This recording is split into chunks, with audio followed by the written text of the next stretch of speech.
In the winter of 1878, a substitute teacher in Cedar Creek, Indiana, uncovered something that would send shockwaves through the local Methodist community, something that would be buried, denied, and whispered about for generations.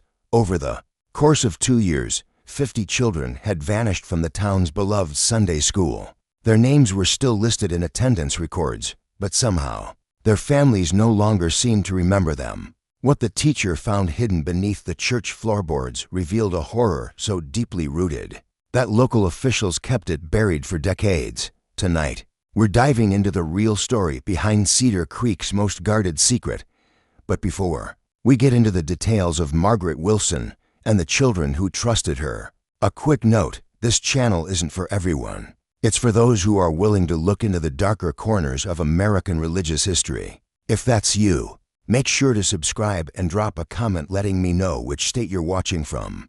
Do you think you're ready to hear what really happened in the basement of that Methodist church? What followed wasn't just the exposure of one person's wrongdoing. It was the unraveling of a network of silence, an entire town turning a blind eye, and a criminal system that had been operating in the Midwest for years.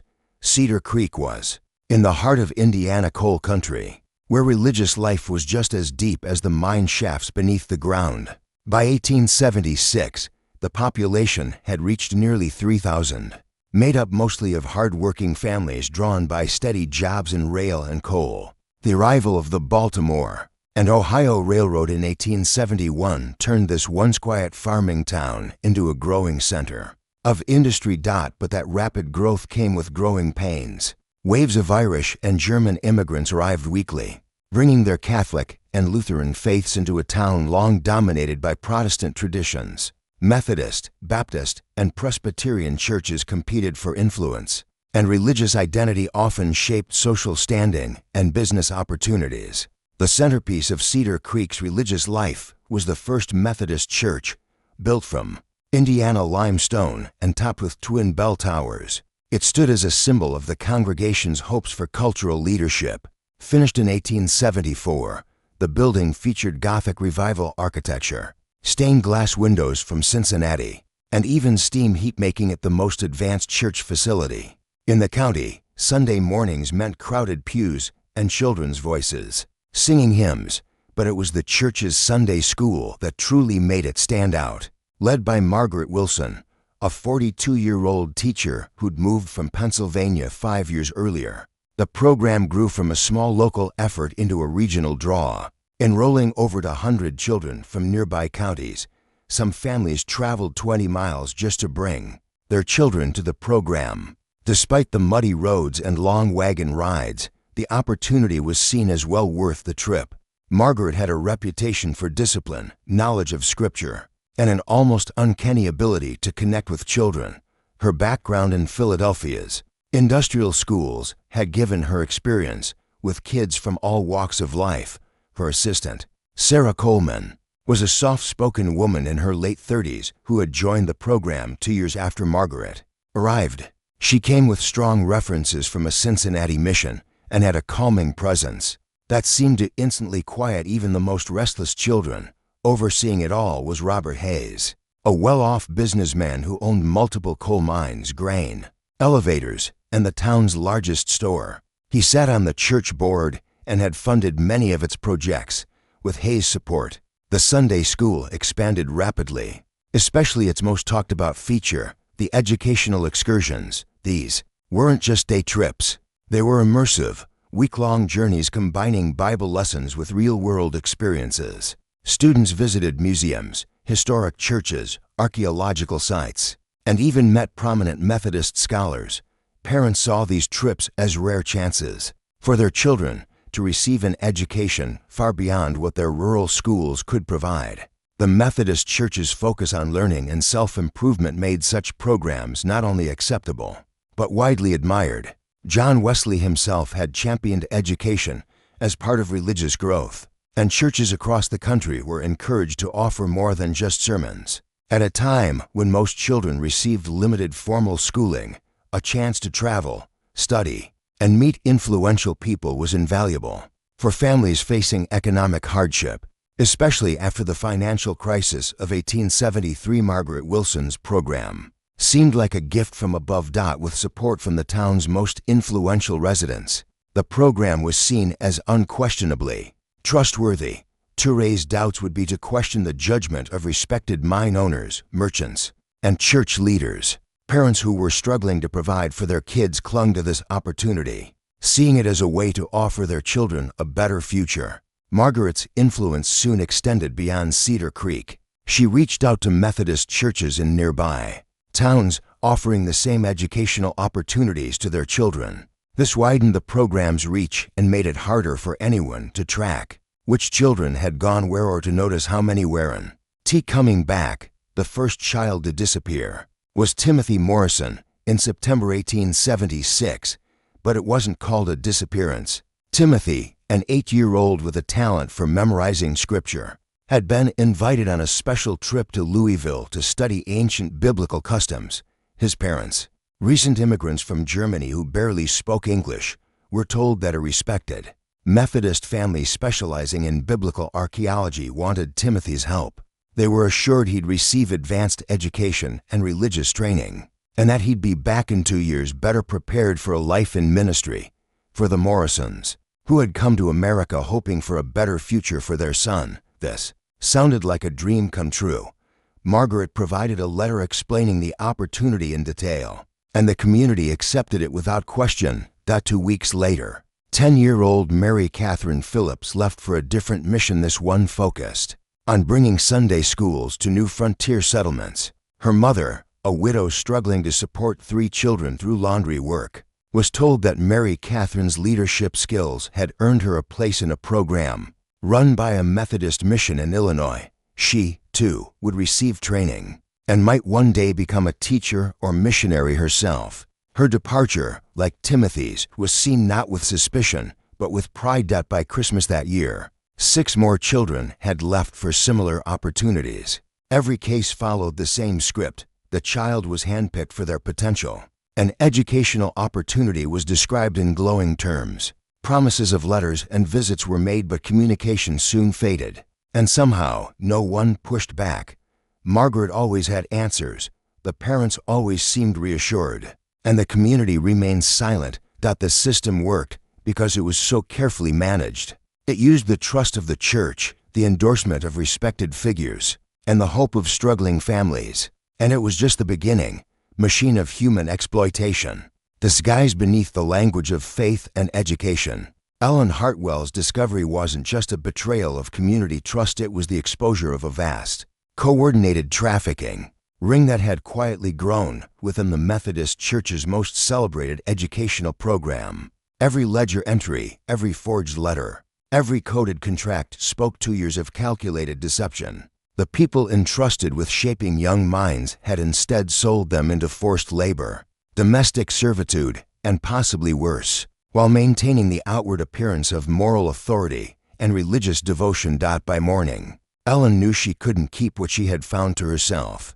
She made copies of the most incriminating documents and quietly reached out to a former professor from the Indiana State Normal School, someone she trusted to help her bring the evidence to the proper authorities. It would take weeks for the case to gain traction, and the initial response from local officials, many of whom had personal ties to Hayes or the church, was one of resistance and delay. But the truth could not be buried forever. Over the following months, Ellen's documentation made its way to Methodist leadership outside the region and, eventually, to state and federal investigators. By the time formal inquiries began, Margaret Wilson had vanished. Her home was found empty, her personal accounts drained. Sarah Coleman, weakened by illness, was placed under medical supervision in Chicago, but died before she could be formally charged. Robert Hayes, cornered by the investigation and facing ruin, took his own life in the attic of his home before authorities could question him. The full scope of the Cedar Creek operation was never completely uncovered. Many of the children were never found. Some were traced to factories in Chicago and Cincinnati, where they had lived under new names, while others simply disappeared without a trace. The families left behind were given vague explanations.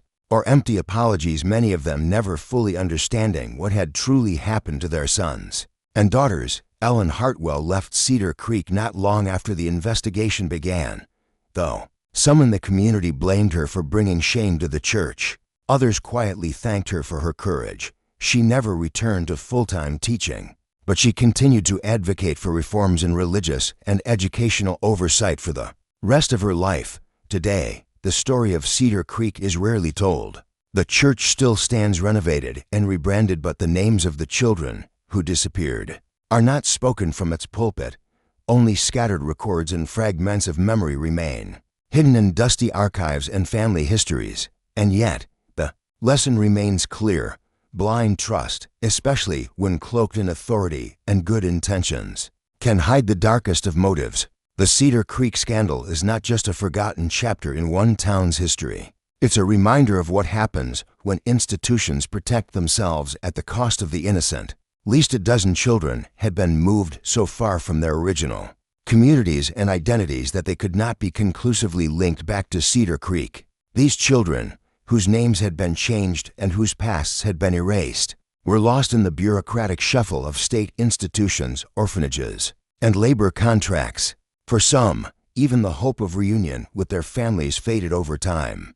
The final court proceedings against Margaret Wilson, Sarah Coleman, and Robert Hayes brought national attention to the case. The trial, held in Indianapolis, exposed the depths of their scheme in excruciating detail. Testimonies from rescued children, community members, and investigators painted a picture of cold, calculated exploitation masked by religious service and educational ambition. The defendants showed little remorse during the proceedings. Wilson and Hayes were sentenced to life imprisonment, while Sarah Coleman, gravely ill and unfit to stand trial, was placed in a state hospital under constant supervision. The Cedar Creek scandal became a catalyst for sweeping changes in child welfare oversight and church accountability throughout the region. Religious institutions were urged to adopt stricter oversight policies for education and outreach programs.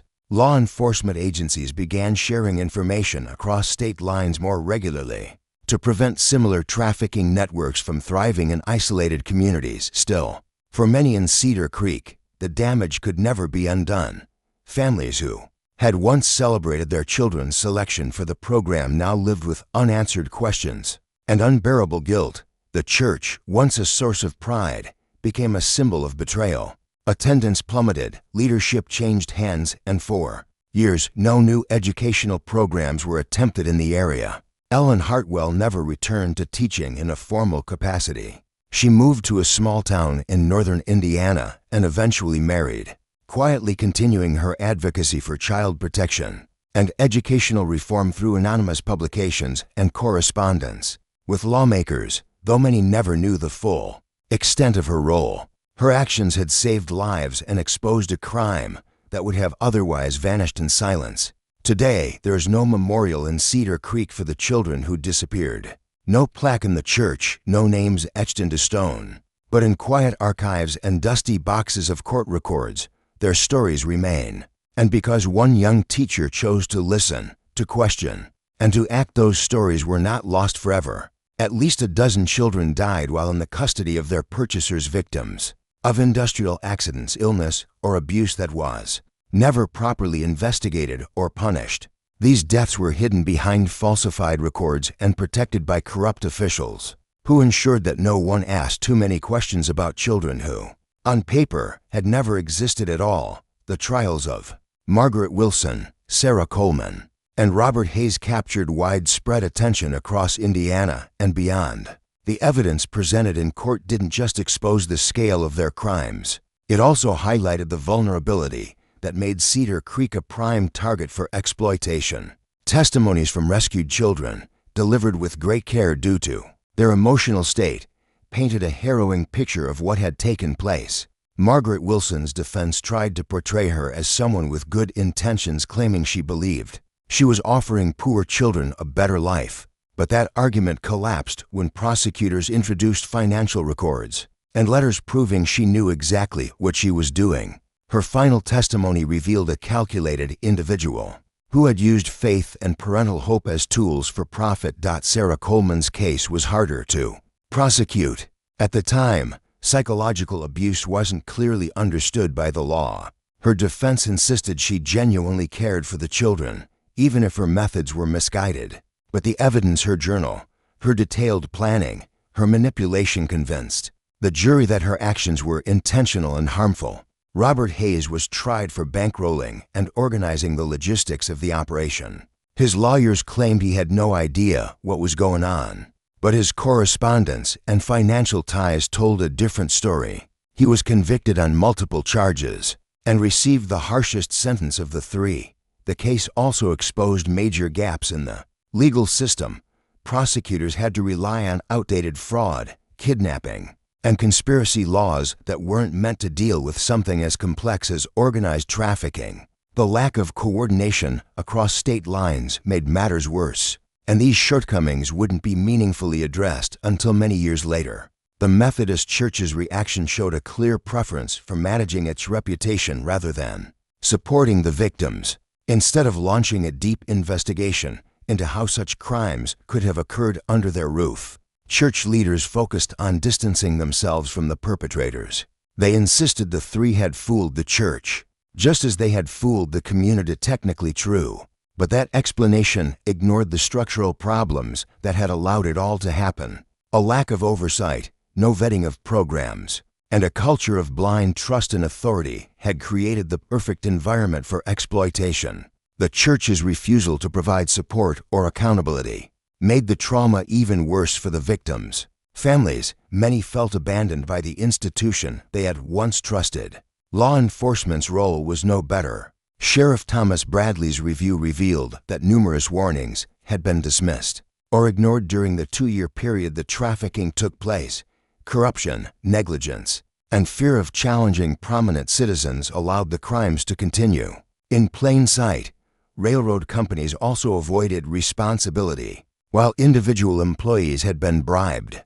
The absence of checks or oversight in their passenger system enabled the smooth movement of trafficked children. Despite being a key part of the network's operations, the railroads faced no serious consequences, and no policy changes were implemented. Ellen Hartwell's efforts to expose the conspiracy made her a controversial figure in Cedar Creek. Some saw her as a hero. Others resented her for damaging the town's image. The backlash was intense, so much so that she couldn't remain in the community. The emotional toll of what she uncovered never left her. She had managed to save 23 children, but the 32 who vanished haunted her for the rest of her life. Knowing that earlier action might have saved them was a burden she carried deeply. Her professional life also suffered. Many schools saw her as disruptive, someone who challenged authority too directly. Her efforts to implement safeguards in future jobs were often met with resistance by administrators who preferred doing things the traditional way. She moved frequently, never staying in one place long enough to rebuild deep connections. Her experience left her wary, cautious, and isolated. She never married, partly due to the stigma and partly due to her own mistrust after what she had seen. Still, Ellen continued to push for reform. Through her writing and public speaking, she advocated for stronger oversight in education and better protection for children. While her specific suggestions were often ignored in her lifetime, they helped shape broader discussions that led to eventual change. The effects of the Cedar Creek scandal went far beyond the town itself. National media coverage brought attention to child trafficking and the risks facing rural communities. However, without strong follow-up reforms, much of that awareness faded over time. The Methodist Church, while making some changes in oversight, never took full responsibility. But the embarrassment caused by the case likely led to increased caution and scrutiny in other parts of the denomination. Cedar Creek's economy never fully recovered. Once seen as a growing, respectable town, its reputation was permanently damaged. Businesses pulled back, families left, and the town slowly declined. Many of the families directly affected by the tragedy were never able to move past it. Law enforcement in several states used the case as a reason to improve communication across jurisdictions, though federal coordination wouldn't be fully implemented until the next century. Cedar Creek became an early example of why it was needed. The rescued children had mixed outcomes. Some eventually rebuilt their lives, depending on the support they received and their own resilience. Others struggled with long-term trauma and health issues from their time in captivity. Back then, there were few resources for victims of trafficking. Most recovery efforts were left to families who often lacked the means to help. 20 years after the arrests, investigators tried to trace what had happened to all 50 children. Of those, 18 had been rescued and reunited with their families. 12 were confirmed dead.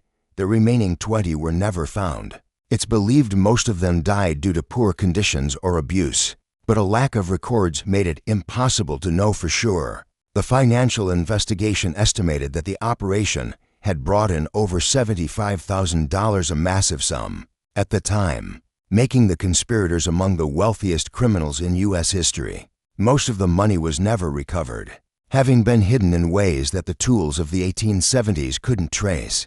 The families affected received little to no compensation and were left in financial and emotional ruin. Margaret Wilson died in prison in 1884, serving only 6 years of her sentence. Sarah Coleman was released the next year due to poor health and disappeared. There are no confirmed records of where she went or what she did. Robert Hayes served 12 years before being released. He eventually moved to California and lived under a false name until his death in 1903. Others involved in the network faced varying outcomes. Some escaped justice by fleeing to areas with little law enforcement presence.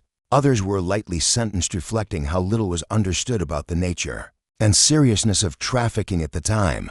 Due to poor coordination between jurisdictions, the full scale of the operation was never entirely exposed or dismantled. More than a century later, the lessons of Cedar Creek still matter. The case shows how institutions we trust can become platforms for abuse when there's no oversight or accountability. The success of the trafficking ring wasn't due to brilliance, it relied on predictable human behavior. People trusting authority, avoiding hard questions, and wanting to believe in good intentions. That's what made it possible. Sarah Coleman's manipulation of children highlights how vulnerable young people are to those in positions of power. Her techniques weren't particularly complex, but they were highly effective against children, taught to obey without question.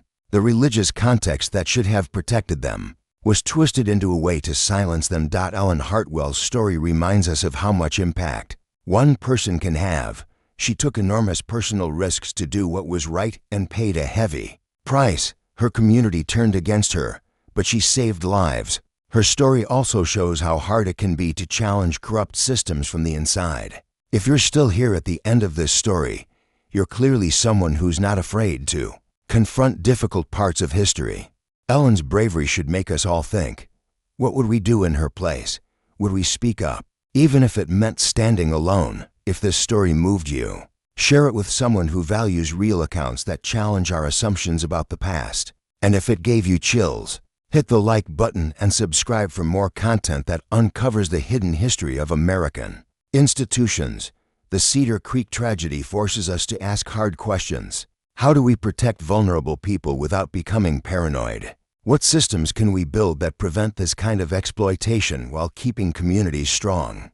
How do we make sure authority figures are held accountable without undermining social trust? Today's child protection systems reflect lessons learned from cases like Cedar Creek, but exploitation still exists. It's just adapted to new technologies and social structures. The core vulnerabilities that the conspirators used, parental hope, poverty, deference to authority, are still with us. The institutional failures exposed in this case, resistance to reform, prioritizing image over justice, and failing to support victims, are patterns we continue to see in scandals involving religious, educational, and other trusted organizations. What Cedar Creek shows us, more than anything, is that vigilance matters. Ellen Hartwell didn't have special powers. She just paid attention, asked questions, and refused to settle for easy answers. Her actions show that protecting the vulnerable starts with everyday people choosing to care. What do you think about this case?